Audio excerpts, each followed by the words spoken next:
नमस्कार। जगत गुरु श्रीमद् आदि शंकराचार्य ने 10 उपनिषदों पर भाष्य लिखे। इनमें से 9 की चर्चा अभी तक हम कर चुके हैं और आज 10वें उपनिषद बृहदारण्य उपनिषद पर हम चर्चा करने जा रहे हैं। श्रीमद् आदि शंकराचार्य के अद्वैत वेदांत को सबसे अधिक प्रेरणा अगर किन्हीं 2 उपनिषदों से मिली तो वह है छांदोग्य और बृहदारण्य। अद्वैत वेदांत का विश्व प्रसिद्ध वाक्य अहम ब्रह्म अस्मि इसी उपनिषद से लिया गया है। ब्रह्म की विवेचना में जो नेति नेति का सिद्धांत है वो भी इसी उपनिषद से लिया गया है। इस उपनिषद के प्रणेता हैं महर्षि याज्ञवल्क्य और महर्षि याज्ञवल्क्य और उनसे संबंधित बहुत सारी कहानियां भी इस उपनिषद में मिलती हैं। विश्व प्रसिद्ध गार्गी और याज्ञवल्क्य का जो शास्त्रार्थ है वो भी इसी उपनिषद में है। एक बहुत ही फेमस शांति पाठ ओम पूर्णमद पूर्णमिदं पूर्णात् पूर्णमुदच्यते पूर्णस्य पूर्णमेवादाय पूर्णमेवावशिष्यते इसी उपनिषद का मूल पाठ है। बाकी उपनिषदों में वो शांति पाठ की तरह यहाँ मूल पाठ है। एक और फेमस पंक्ति ओम तमसो अस्तोमा सद्गमय तमसो मा ज्योतिर्गमय मृत्योर्मा अमृतम गमय वो भी बृहदारण्य उपनिषद से है। अंत काल में जो जब कोई मर जाता है तो हमारे यहाँ जो प्रार्थना बोली जाती है स्वर्ण पात्रमय पात्रेण सत्य अपहितम मुखम वो भी इसी उपनिषद से है। तो कुल मिलाकर के ये उपनिषद ना सिर्फ अपने आकार में बल्कि अपने भावों में भी सभी उपनिषदों में सबसे बड़ा है। ब्रह्म की विवेचना के अलावा इस उपनिषद में एक और महत्वपूर्ण तथ्य की विवेचना हुई, वो है प्रेम की विवेचना।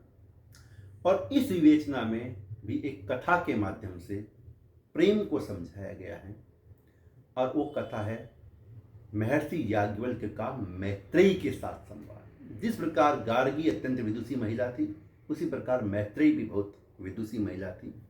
महर्षि याज्ञवल्क्य की 2 पत्नियां थीं, मैत्रेयी और कात्यायनी।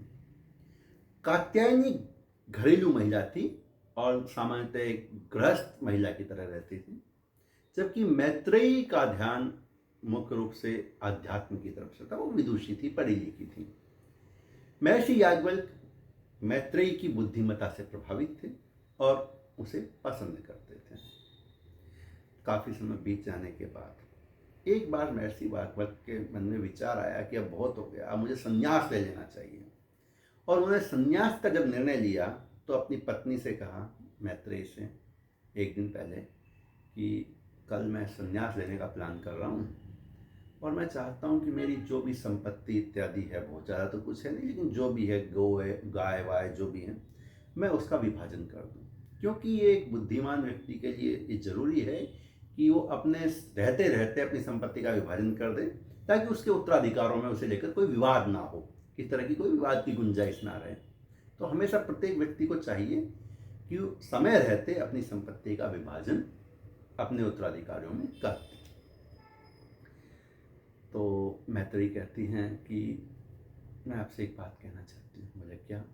बोले ये जो अखिल ब्रह्मांड है, जो पूरी सृष्टि है, एंटायर यूनिवर्स, इस ब्रह्मांड में अरबों खरबों आकाश गंगाएं हैं, गैलेक्सीज हैं। उन अरबों खरबों आकाश गंगाओं में से एक आकाश गंगा है हमारी आकाश गंगा, यानी कि मिल्की वे। उस मिल्की वे में अरबों खरबों तारे हैं और उनमें से एक है सन। और उस सोलर सिस्टम में एक प्लैनेट है अर्थ, और इस अर्थ प्लैनेट पे अरबों खरबों जीव जंतु रहते हैं, अरबों खरबों सजीव हैं, उनमें से एक हूं मैं। तो इस एंटायर यूनिवर्स में मेरी हैसियत क्या है? नथिंग। किसी की भी हैसियत क्या है? नथिंग। इतने बड़े ब्रह्मांड में हम हैं ही क्या? कुछ नहीं। उसी तरह जो समय का चक्र है, पता नहीं सृष्टि कब से चल रही है, लेकिन निश्चित रूप से ये पृथ्वी जो है वो भी अरबों खरबों वर्ष पुरानी है। इस पृथ्वी पर जीवन भी अरबों वर्ष पुराना है। उस अरबों खरबों समय के काल चक्र में हमारा जीवन कितना है? और ना जाने ये आगे भी कितना चलेगा। हमारा जीवन कितना है, 70 साल, 80 साल, 100 साल, कोई इक्का दुक्का होगा, more than 100 to 150 at max. तो ये अरबों खरबों वर्षों के कालखंड में, समय के उस चक्र में हमारे जीवन की अवधि क्या है, कुछ नहीं। और उस छोटी सी अवधि के लिए हम इतने भोग विलास की कामना करते हैं। तो ये धन संपत्ति वास्तविकता में इंसान का वास्तविक लक्ष्य नहीं होना चाहिए। तो मैत्री कहते हैं, मेरी कोई लालसा आपकी संपत्ति में नहीं है, मुझे तो सिर्फ आपसे ज्ञान चाहिए, अमृतत्व का ज्ञान, ब्रह्म का ज्ञान, वास्तविक ज्ञान। मुझे ये संपत्ति नहीं चाहिए, ये आप कात्यायनी को दे दीजिए, मुझे तो आप ज्ञान दीजिए। महर्षि याज्ञवल्क्य कहते हैं, मैत्रेय, तुम्हारी इसी बुद्धिमत्तापूर्ण बातों से की वजह से मैं तुम्हें पसंद करता हूं, तुम मेरी अत्यंत प्रिय हो। मैत्रेय कहती है, स्वामी मैं भी आपको अत्यंत प्रेम करती हूँ। महर्षि याज्ञवल्क्य कहते हैं कि तुम मिथ्यावादन कर रही हो मैत्रेय। वे नहीं, मैं आपसे बहुत प्यार करती हूँ, आपसे निस्वार्थ प्रेम करती हूँ। वो कहते हैं नहीं, तुम्हारा प्रेम जो मेरे प्रति है वो स्वार्थ से जनित है, तुम मुझे निस्वार्थ प्रेम नहीं करती हो। आप मैत्रेय को चौंक जाती है, शॉकिंग लगता है कि याज्ञवल्क्य कह रहे हैं कि तुम तो मुझे निस्वार्थ प्रेम नहीं करती हो। वो कहते हैं हाँ, सामान्यतः इस धरती पे जितनी भी स्त्रियां हैं, कोई भी स्त्री अपने पति को निस्वार्थ प्रेम नहीं करती। हर स्त्री का अपने पति के प्रति जो प्रेम होता है उसमें उसकी स्वार्थ भावना निहित होती है। निस्वार्थ प्रेम कोई स्त्री अपने पति या प्रेमी को नहीं करती है। मैत्रेय को बहुत शॉकिंग लगता है। फिर याज्ञवल्क्य कहते हैं, सिर्फ इतना ही नहीं, कोई भी पुरुष भी अपनी पत्नी या प्रेमिका को कभी निस्वार्थ प्रेम नहीं करता। सामान्यतः निस्वार्थ प्रेम या ट्रू लव जिसे हम कहते हैं, वो सामान्यतः ना तो कोई पुरुष किसी स्त्री को करता है, ना ही कोई स्त्री किसी पुरुष को करती है। प्रेम सामान्यतः स्वार्थ नहीं होता है। हम अगर किसी को प्यार करते हैं तो वो हमारा अपना स्वार्थ होता है, निस्वार्थ या ट्रू लव जैसा कुछ नहीं होता। तो बोले अच्छा, तो यानी पति पत्नी या प्रेमी प्रेमिका का प्रेम स्वार्थजनित है, निस्वार्थ ही है। तो इस धरती पे वास्तविक प्रेम तो फिर माता पिता ही अपने बच्चों को करते हैं। महर्षि याज्ञवल्क्य फिर मुस्कुराते हैं, कहते हैं नहीं, कोई भी माता अपने बच्चे को निस्वार्थ प्रेम नहीं करती, ना ही कोई पिता अपने बच्चे को निस्वार्थ प्रेम करता है। माता पिता का भी बच्चों के प्रति जो प्रेम है वो स्वार्थ जनित है, और बच्चों का भी अपने माता पिता के प्रति जो प्रेम है वो भी स्वार्थ जनित है। मैत्रेय को शौकिंग लगता है। वो कहता है नहीं नहीं, देखो एक माँ 9 महीने अपने बच्चे को अपने गर्भ में रखती है, उसका लालन पालन करती है, उसका सारा काम करती है। इसी तरह पिता है, अपना खुद अभाव में रह लेता है लेकिन बच्चों की सारी इच्छाएं पूरी करता है। तो ये निस्वार्थ प्रेम नहीं तो क्या है? बोले नहीं, कोई माता कोई पिता अपने बच्चों से निस्वार्थ प्रेम नहीं करते। हर कोई अपनी संतान से स्वार्थ के वशीभूति प्रेम करता है, और हर संतान भी अपने माता पिता को स्वार्थ के वशीभूति प्रेम करती है। निस्वार्थ प्रेम कोई किसी से नहीं करता, ना पति पत्नी, ना प्रेमी प्रेमिका, ना बच्चे और माता पिता, ना भाई बहन, ना गुरु शिष्य, ना यार दोस्त। कोई भी रिलेशनशिप हो, किसी भी रिलेशनशिप में सेल्फलेस लव नहीं होता है। प्रेम का जितने समय तक जो भी इस संसार में किसी से प्रेम करता है उसमें स्वार्थ निहित होता है। अब ये बात मैत्रेय को बहुत शॉकिंग लगती है। वो कहते कि थोड़ा विस्तार से समझाइए, कुछ यही सत्य है। अगर कोई कहता है कि मैं तुमसे अत्यंत प्रेम करता हूँ, निस्वार्थ प्रेम करता हूँ, इसमें मेरा कोई स्वार्थ नहीं है, तो वो मिथ्या वचन करता है। क्योंकि सत्य यही है कि इंसान अगर किसी से प्रेम करता है तो वो सिर्फ खुद से करता है।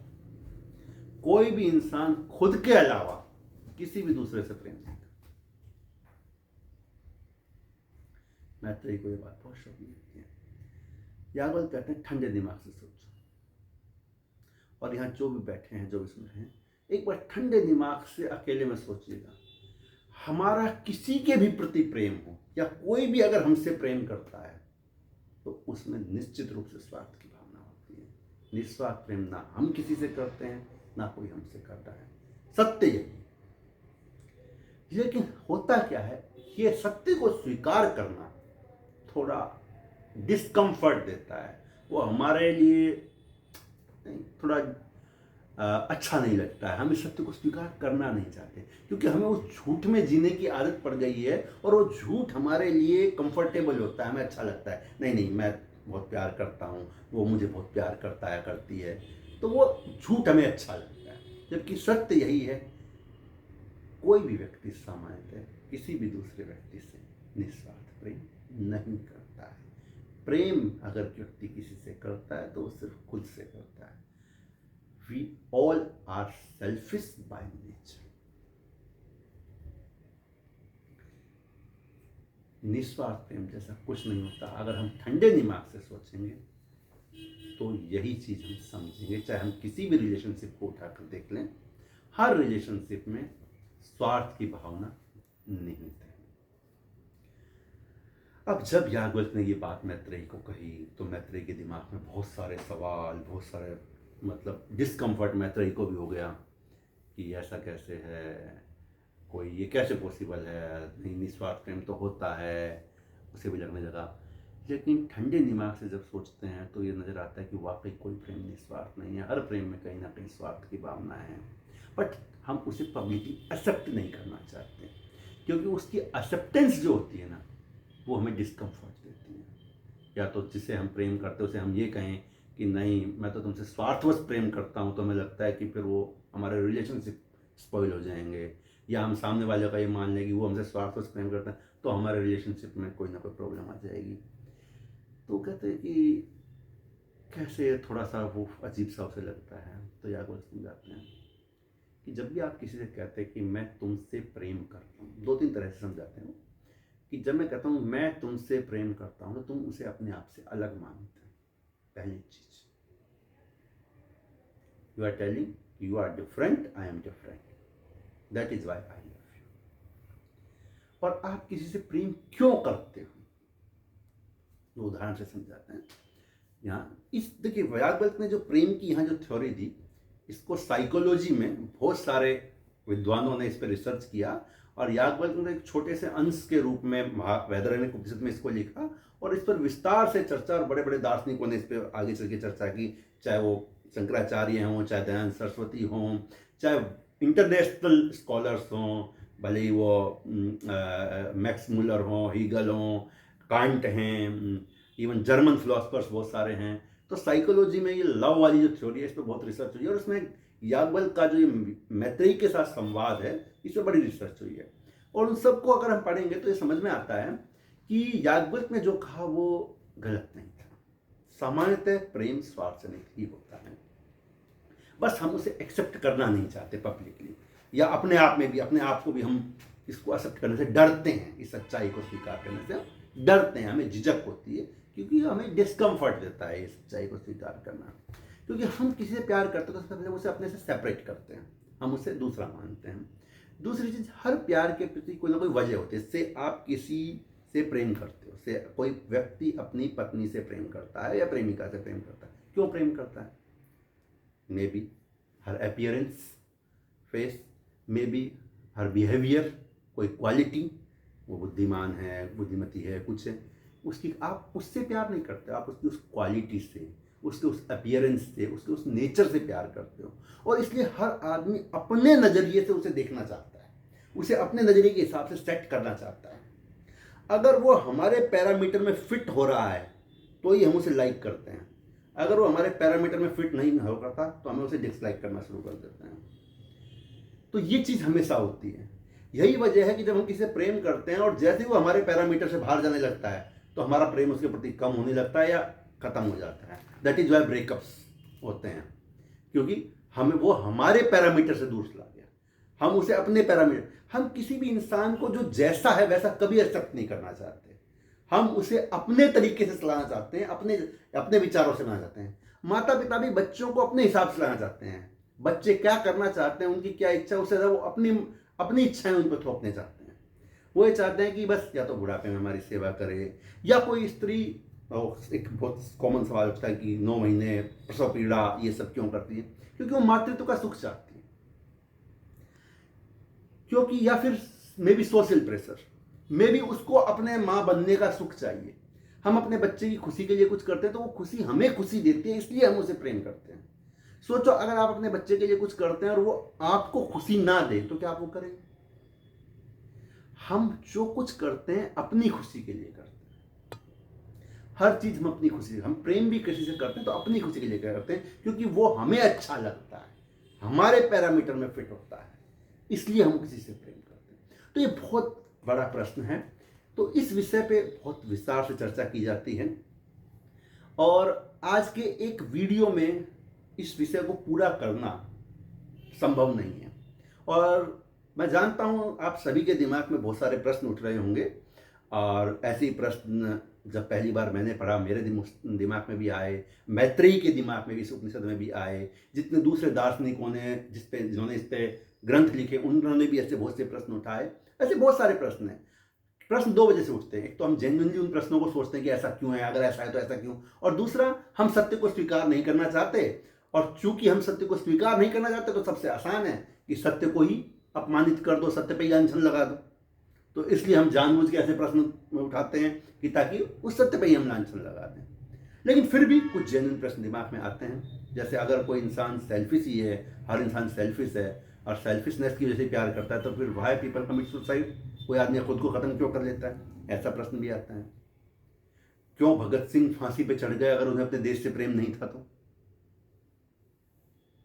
जाहिर सी बात है, ऐसे बहुत सारे प्रश्न हमारे दिमाग में आएंगे। तो इन सभी प्रश्नों पे चर्चा हम नेक्स्ट वीडियो में करेंगे।